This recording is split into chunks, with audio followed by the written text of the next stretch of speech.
This is just a fun server story to share because I did it for over 30 years when I was traveling and relocating and in between jobs and businesses.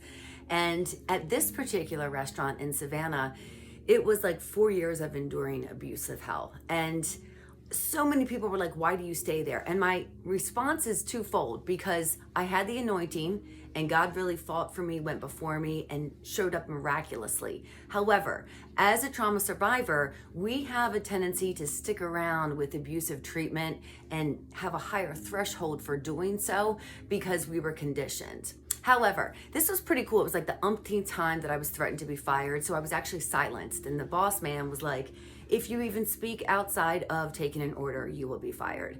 And we don't want to have any Jesus talk. You can't be professing your faith. And I'm like, okay.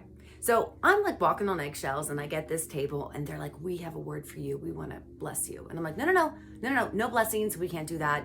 I'm going to get fired and I can't have any cray cray. And they're like, well, that's why we're here. And I'm like, okay, keep it to yourselves. Thank you so much. Not happening.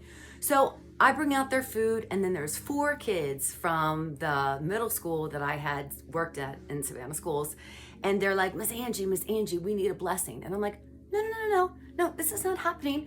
You cannot be here and you're in the front entrance. Please move, scatter. And they're like, no, we came here, we looked for you because, we want you to bless us. And I'm like, I don't have any time, sweetie. And this is not the place because it could get me in a lot of trouble. And this kid takes my hand and he puts it on his head and I'm like, whoa. And I felt the Lord and it was like, bless this child. He is hurting. They need resources. And I was like, I'm just now blessing their heads. And I'm like, okay, guys, bye, skedaddle. So they come back and they're like, do you have any food? I'm like, well, yes, I have food. Hold on. Because I bring my food, right?